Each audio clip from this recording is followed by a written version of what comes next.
সঞ্জয় মণ্ডল নেটসার্ফের পক্ষ থেকে এসেছি। আজকের আমি আছি কন্টাই চিনচিরাপুট অঞ্চলে।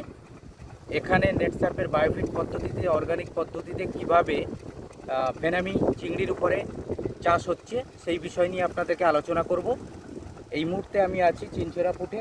আমার সামনে প্রেজেন্ট আছেন বাড়ি চিনচিরাপুট, মাটি 1 নম্বর ব্লক, পূর্ব মেদিনীপুর। আচ্ছা, ইনি প্রিভিয়াস এত বছর যাবৎ বিভিন্ন পদ্ধতিতে ভেনামি চাষ করতেন। তো সেই পদ্ধতিতে চাষ করে ওনার খরচা বেড়ে যাচ্ছিল, মাছের বিভিন্ন রকম প্রবলেম হচ্ছিল। আপনারা নিজেই শুনবেন ওনার মুখে কি প্রবলেম হচ্ছিল, সব কিছু উনি ডিটেলস আলোচনা করবেন। তো আমরা প্রবীর ভূঁইয়ার কাছে চলে যাচ্ছি।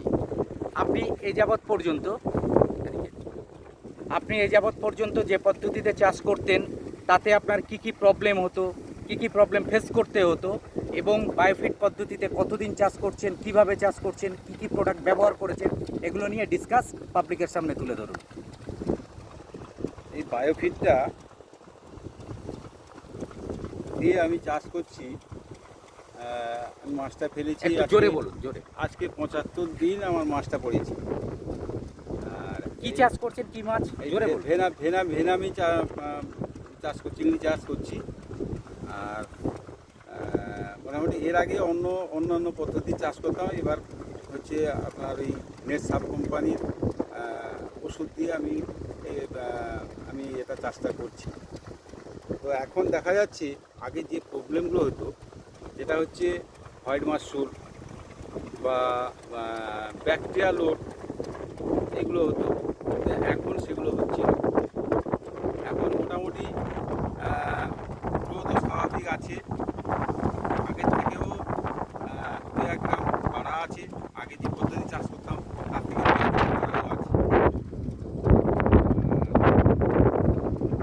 মোটামুটি চাষটা শেষ করতে পারলে আমরা দেখতে হবে এর মধ্যে কতটা লাভ, কতটা আছে। আজকে কতদিন আপনার চাষ চলছে? আমার আজকে 75 দিন। 75 দিনে আপনার ওয়েট কতটা এসছে? 75 দিনে আমার ওয়েট হয়েছে 13.5 গ্রাম। 13.5 গ্রাম ওয়েট এসছে। এর আগে আপনি 75 দিনে কত ওয়েট পেতেন? 75 দিনে 11-12 গ্রাম হতো। খুব বেশি হলে 11-12 গ্রাম হতো। হ্যাঁ, এখন 13 গ্রামও হতো। কিন্তু একটা কথা হচ্ছে কি, আমার যে ইয়েটা আছে, আমার মাছটা আছে একটু কম বেশি আছে। আমি একটা অভিজ্ঞতা করে দেখলাম, যে মাছটা যদি হালকা থাকে মাছটা কিন্তু অনেক বাড়ে। অনেক বাড়বে। হাই স্টক থাকা সত্ত্বেও আপনার এই রেজাল্ট এবং আপনাকে বিভিন্ন যে বাধাগুলো আসে সেই প্রবলেমে আপনাকে পড়তে হয়। না, এই পর্যন্ত আসেনি। মানে এই সময়ে আমরা আসতাম। মানে এবং পুরানো পদ্ধতিতে আপনাকে চাষ করতে গিয়ে প্রচুর পরিমাণে লেবার লাগতো, সব সময় খেয়াল রাখতে হতো। কিন্তু এতে আপনাকে অতটা খেয়াল রাখতে হচ্ছে না, কিন্তু আপনি ভালোভাবে আছেন, তাই তো? হ্যাঁ হ্যাঁ হ্যাঁ। তো থ্যাংক ইউ প্রবীর বাবু, আপনার 75 দিন হয়েছে, এই রেজাল্ট পেয়েছেন। এরপরে আস্তে আস্তে আপনার যখন ডেলিভারি হবে মাছটা, তখন আপনি রেজাল্ট পেলে আমাদের নেক্সট ভিডিও আপনার সামনে হবে। তো থ্যাংক ইউ, নমস্কার। নমস্কার।